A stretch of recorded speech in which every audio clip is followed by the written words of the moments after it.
Hello everyone, welcome back to Algebra 2. Mr. Faceta here coming to you with another video. Today we'll be starting section 1.2 covering function operations. Now here in Algebra 2, when we talk about function operations, we'll be talking about three things: addition, subtraction, and multiplication. We'll cover addition and subtraction in this video, and we'll see multiplication in the next one. Now, in our last video, we started seeing function notation with f of x and g of x. And what we're going to be doing now is adding these functions and subtracting them. So we're going to start with our first example here.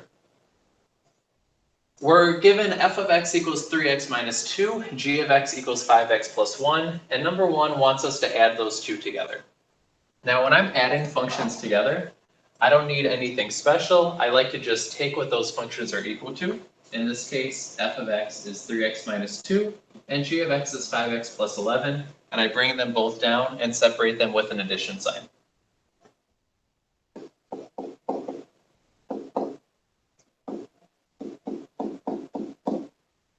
Once I've done that, this is not an equation. It is simply an expression, and I look to combine my like terms. In this case, my like terms will be the 3x and the 5x, which combine to give me 8x, along with the negative 2 plus 11, which adds up to 9. My final answer here is 8x plus 9. Now the second problem asks me to find f of x minus g of x. Now with subtraction, there's one rule that's going to be very important with these. And the rule there is that whatever comes second, we want to put in parentheses. So I'm starting with f of x. I'm not going to worry about putting f of x in parentheses. But again, because this is a subtraction problem, I will put g of x in parentheses. Now, why do I do that? Why is it so important? Well, when I'm subtracting an expression, I need to make sure that I subtract both parts of it. So, in some ways I'm distributing here, and I'm distributing this negative sign to both terms in that second set of parentheses. So I'm looking to distribute that negative to the 5x and the negative to the 11.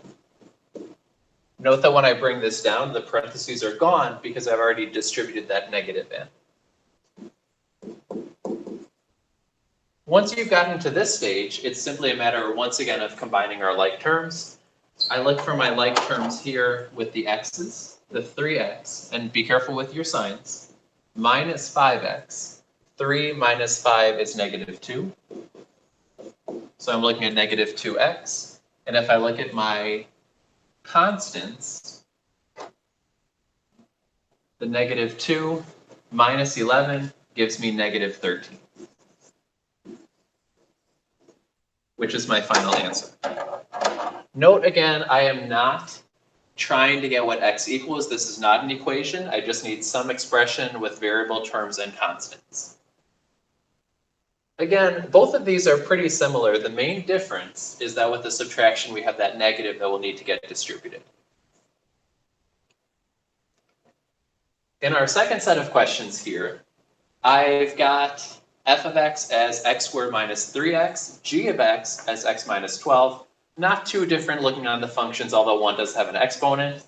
Now, in our first question on this one, I see a slightly different notation. I see the f plus g in parentheses. That's nothing to worry about. That's just a different notation.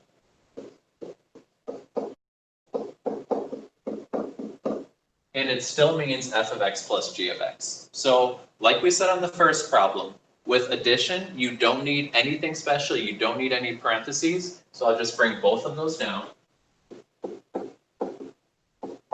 F of x was x squared minus 3x, and g of x was x minus 12. And this is just a matter of identifying my like terms. My like terms in this example would be the negative 3x plus x. Sometimes it's helpful to put, we've seen this before, a 1 as a reminder that there is a number in front of that x. Negative 3 plus 1 gives me negative 2. Bring down the negative 12 along with the x squared, and that's our answer for the first one.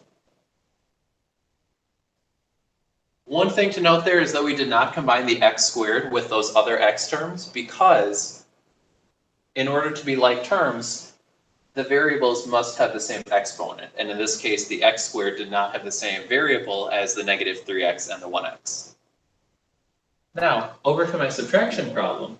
Remember, subtraction has that one thing that we do differently right at the beginning, and that is that we have the parentheses on the second one. So the first one is fine.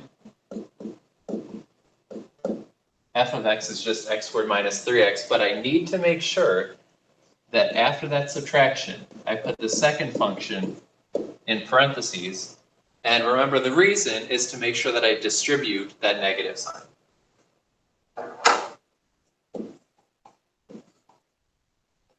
Making this x a negative x.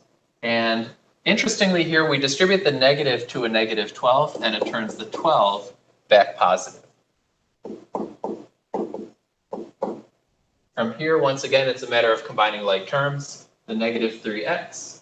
And this 2 is a 1x. So negative 3 minus 1 gives me negative 4x. Bring down the plus 12 and the x squared. And that would be your final answer.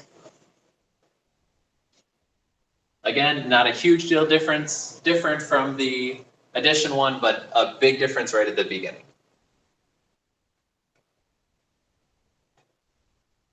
Okay, like we've done in a couple of previous videos, we've got 2 more examples here. If you want to get a chance to practice and see how you're doing with these, go ahead and pause the video right now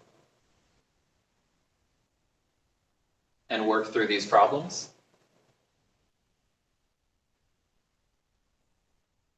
Okay, now to get a look at how they actually work. The first one, we see capital letters, that's no big deal. This is still just h of x plus k of x. That's an addition problem, nothing crazy going on. Bring down your h of x function and your g of x function. And now look for your like terms. I only see one term with an x squared, so that's going to stay on its own. However, that plus 2x can combine with the minus 9x. 2 and negative 9 gives me negative 7. In terms of constants here, I've got the plus 9 and the negative 4. 9 minus 4 gives me positive 5. So that comes down along with the 5x squared we had initially. And that's my answer for the first one.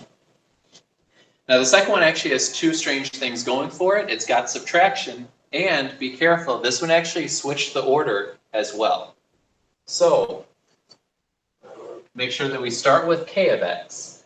Now k of x is negative 9x minus 4. Remember, we said we do not need to put the first one in parentheses. However, this is subtraction. We should put the second one in parentheses. Now note, on this one, the second one was h of x. So it's not which function comes first at the top, it's which function comes first in the actual question. Okay? What comes next from here? Well, we need to distribute that negative sign. And in this case, there's actually 3 terms in that set of parentheses, so I will need to distribute that negative sign 3 times.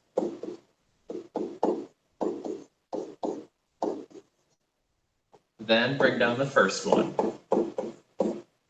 And there are a lot of negatives in this problem, not that that's a big deal, but it is a lot.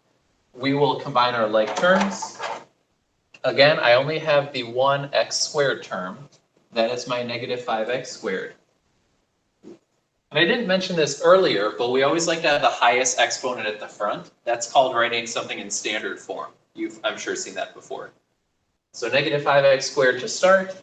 Other like terms would be the negative 9x can be combined with this negative 2x. Negative 9 minus 2 gives me negative 11. And then in terms of the constants here, we have a negative 4, which will combine with a negative 9. Negative 4 minus 9 is negative 13. And that is our answer for the subtraction problem. A lot of negatives, but nothing to be overwhelmed about, just a different kind of problem.